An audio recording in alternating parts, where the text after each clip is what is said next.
Welcome you to the December 1st, 2021 settings of the 7th Court of Appeals. We have one case this morning, and we appreciate the council coming up here and saving us a trip to Austin, even though Austin's a great town to visit. We'll go on and call the docket. I'm sure you know that the time assigned is 20 minutes per side plus 5-minute rebuttal for the appellant. You don't have to reserve time to get that automatically. I will not ask for announcements or anything since you're here. I'm sure you're ready. And I won't ask for a time estimate either. But with that, let's go on and call 07-21-00015-CV Image API LLC versus Cecile Young, Executive Commissioner of the Texas Health and Human Services, and felons ready, obviously, at the table. And how about for the appellee? Good morning. Kara Wolfinger for Cecile Young, Executive Commissioner of the Health and Human Services Commission. Okay. Proceed, Your Honor. Whenever you're ready. My name is Steve Ravel. May it please the Court. I'm with the Kelly Hart office in Austin. Pleased and proud to be up here in Amarillo one more time, representing Image API. As appellant, cross-appellee, and I think appellee on the issue of whether the judgment should remain suspended. And motion respondent. Appellant, cross-appellee, motion respondent. Let me start out by saying, Your Honors, I would be surprised if I cited to you a case today other than Texas Supreme Court or this court, and I don't get to say that very often. During my time with you, I'd like to cover 4 areas.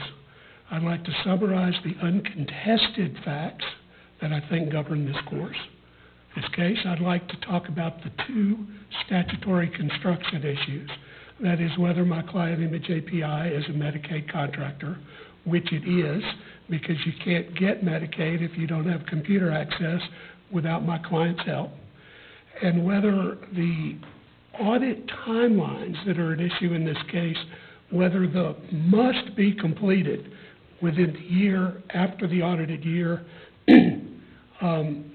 with that must be completed is the general rule of a mandatory must or permissive. I'd like to talk a little bit about sovereign immunity, and that's a little bit linked to mandatory because the judge could not have denied their plea to the jurisdiction unless she thought that the statutory schema was mandatory, because we couldn't be in court at all unless the trial judge determined that they had breached a mandatory duty to us. I'm going to talk a little bit about sovereign immunity. Let me knock that off out of the way first.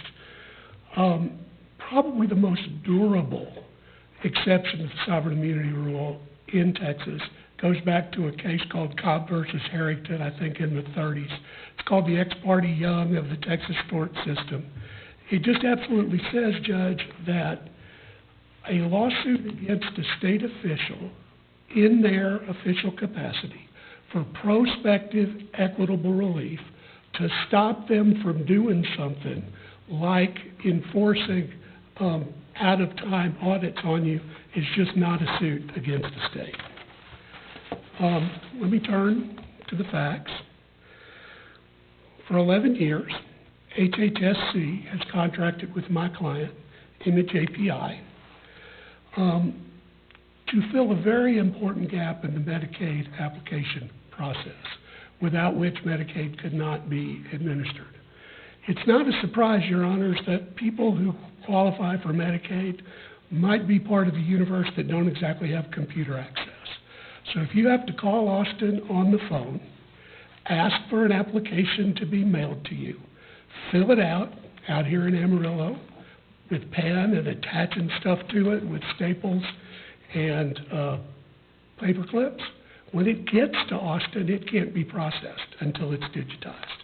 And that's what Image API does. Counsel, regarding the plea to jurisdiction, understand what the allegations were by the state. What were the allegations by the state in their motion for summary judgment? In terms of sovereign immunity or in general? in general? How did they? I think their argument were two, and they can speak better for it, but I think they argued permissive on the statutory language, that must meant may, and that we weren't a Medicaid contractor, and I never really did understand that argument, because I think we are. So I guess what I'm leading to is, are the pleading jurisdiction and summary judgment fairly intertwined? I think they're very intertwined, Judge. There's three issues that you can reduce to two. Okay, and the pleading jurisdiction, if you have, understand if you don't plea appropriately, you may not have jurisdiction, but if you plea appropriately and they question factual matter, trial court cannot adjudicate it if there's a question of fact.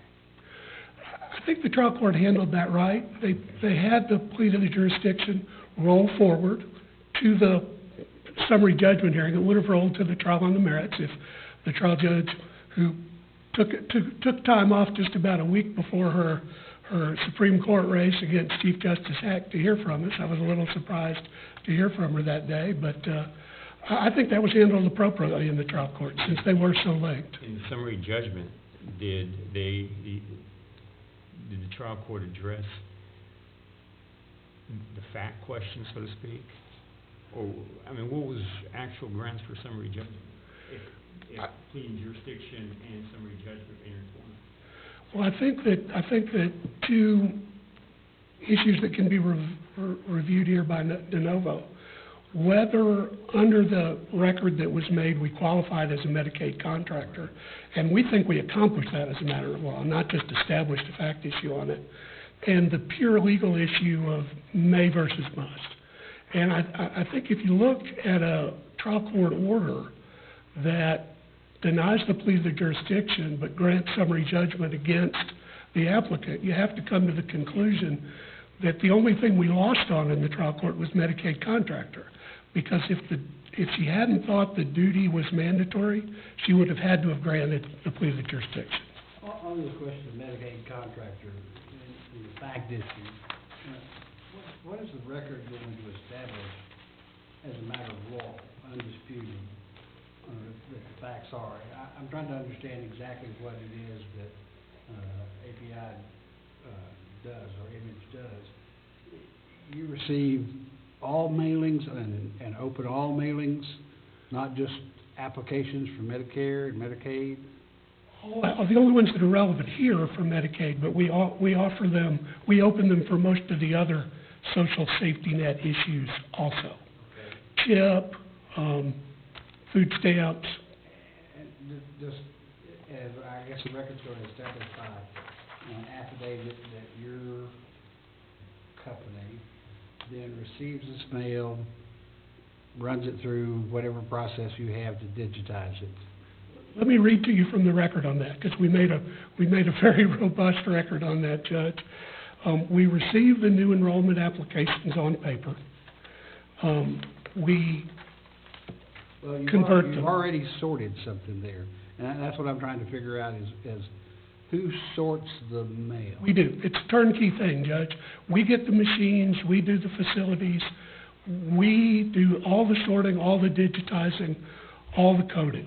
So you receive more than just Medicaid applications? Yes, but I think that shouldn't count against us. It just means our contract is broader than Medicaid only. Well, it's relevant to the extent that what is your compensation based upon? The services, entire services that you perform, or are they parceled out and we're only talking here about those that are relevant to the Medicaid? I don't think it's parceled out that way, Judge. I think that we get paid for the whole thing, but I don't think that dilutes our status as a Medicaid contractor because we do all the Medicaid. We also do other things. And the issue of propriety of payments is an across-the-board thing. It's not limited to Medicaid. So anyway, related to what Justice Purtle was asking, you do everything. Part of it is what you consider Medicaid. Does the record reflect how much of your does not, Judge. We receive and we process the support documentation, the renewals, the whole thing. It's Let me ask you this, do you receive all of it? No other company? No, we don't do every entitlement program statewide. Oh, but for Medicaid, do you receive? Oh, we do all of Medicaid. Okay. There's no question about that. And does the agency or any other contractor provide any part of that part of the process? No, all they do is pay. We get the machines, we get the people, we get the facilities, we advance all the costs, and then they pay on a cost-plus basis if they see fit, and that's what these audits are about. So it's your position that you're an essential link, and without you, there's a break in the chain? That's absolutely right, Judge. That's the way we put it in our brief, and I should have led with that. We are the but-for cause of that universe of people being able to apply for Medicaid. Let's turn... Opposing counsel says, though, but for cause, that you don't have any managerial responsibilities, thus you're not really administrative. We design the whole program, Judge. We decide how it works. They don't just give us a scanning machine and a pile of documents. We decide how to do it, and that's part of our contract, is the how to do it efficiently. It was an important part of the RFP that we were going to modernize it for them. We were going to make it better for their customers. We were going to make it cheaper for them. And our brief is a lot of detail about what administrative means. I couldn't do it justice by citing it here to you, Judge, but what I can tell you orally is that we design it, we make it work, we just don't follow a script that they give us. Yeah, bless their hearts, they're trying to make us look like a 14-year-old putting stuff into a Xerox machine, and I think the record is undisputed that that is not true. The client enrollment portion, who decides whether someone is actually enrolled in Medicaid or... They do. We do not make the up or down decision. We just get the application in a form that allows them to do that. We're not judges. We're more like court staff. Your job is to process the paper and get it input into a system, and then someone else, whoever that is on the other side, makes the decision on whether the application is sufficient or whether it needs additional information or whether somebody qualifies, right? Exactly, Judge. Is we get it to the point where the adjudicatory people can make a yes or no decision, but for our length, they couldn't do it. They couldn't do it timely, they couldn't do it at all. Does the record reflect whether the decision-making portion of the process, are those folks employed by the state? Yes, and they have to be. And they have to be. They cannot delegate that duty. So why would you need a Medicaid contractor if that part of it is non-delegable? The legislature wouldn't have gone to all that trouble for nothing, Judge. I would like to spend just a little bit of time on the motion respondent part because, and I hope I'm pronouncing it right, this court's opinion in the Haede, H-A-E-D-G-E versus Central Texas Cattlemen's Association case is directly on point. There was a judgment in the trial court that denied equitable relief. The appellant, like us, came to challenge that both retrospectively and for audits in the future. After a 5-year gap this summer, they decided to notice 5 more audits